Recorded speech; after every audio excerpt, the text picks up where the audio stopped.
Important tips and resources for buying your home.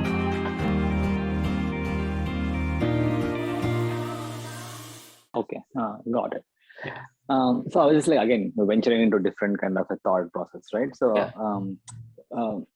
do you recommend someone to buy the land and just keep it for some time, or because like So I was hearing like down south, or I don't know which one, like the near the cities like Arnold or something. People were saying you can 1 acre is around like 76,000. Just keep it yeah, or so build a home there or something, Airbnb stuff. Yeah.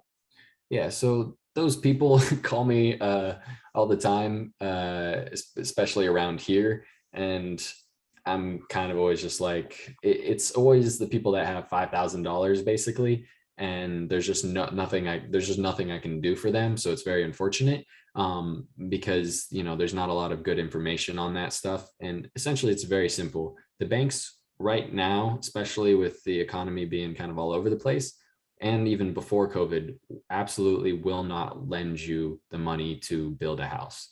You have to, it's a kind of end game investor game for people that have a lot of cash or developers. They won't lend you the money, and they won't lend you the money to buy the land because it's not an asset to them. It's just a piece of land. There's no business, there's no rental income, there's no appreciation, or there is appreciation. The land appreciates usually, typically not the property. That's why mobile homes don't go up in value. The land underneath them do, which is why they don't let you buy the land underneath them. But so it can be a good investment strategy to purchase the land and leave it there, as long as, well, you're okay paying all cash for the land because the bank's not going to loan you any money.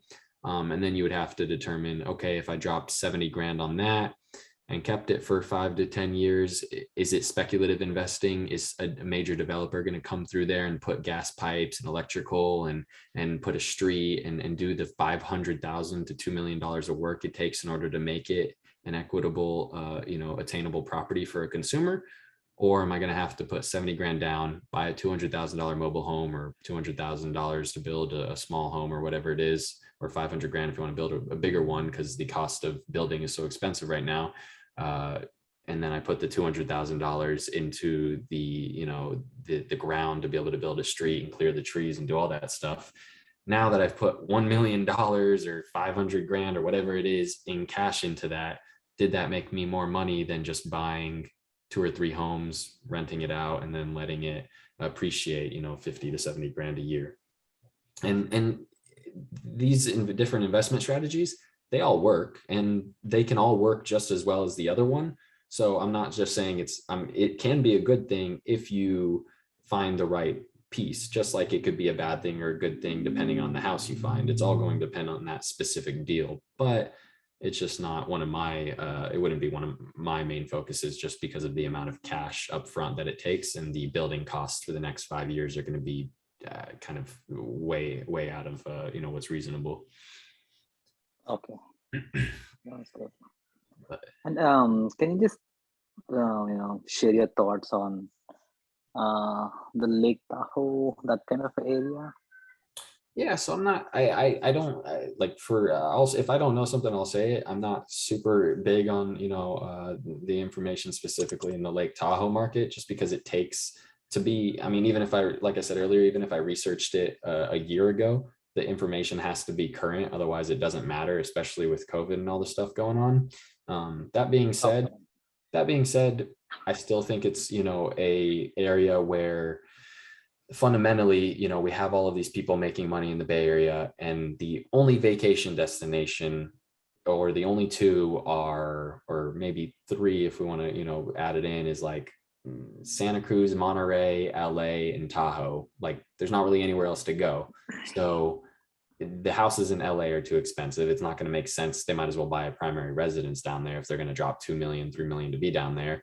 Santa Cruz, do they like the beach? Most people in the Bay Area don't really like the beach. They're usually kind of indoor people, or they like, just going on hikes and stuff like that. I haven't seen a lot of surfers and stuff like that. So they probably don't want to live on the beach either. And so a lot of these people with money are going to be going up to Tahoe and trying to purchase that $500,000, $600,000 property.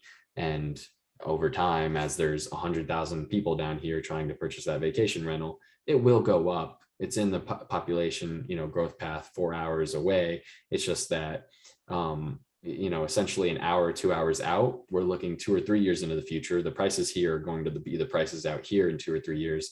And from here to here, you got to add another 3 or 4 years. So for the houses in, Tahoe to go up to, X amount of dollars, you're looking 7 to 8 years out from, what our home prices are here, if not even further, which can be helpful if you want to keep the property for the long term. But if you want to be kind of in a sweet spot just about a year or two out where the home prices are going to go up. So it's low risk, high return.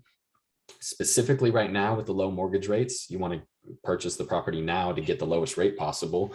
And then you want to do it at the beginning of this inflation bubble kind of pushing us up. That way you see massive appreciation right in this sweet spot about an hour or 2 hours out from here.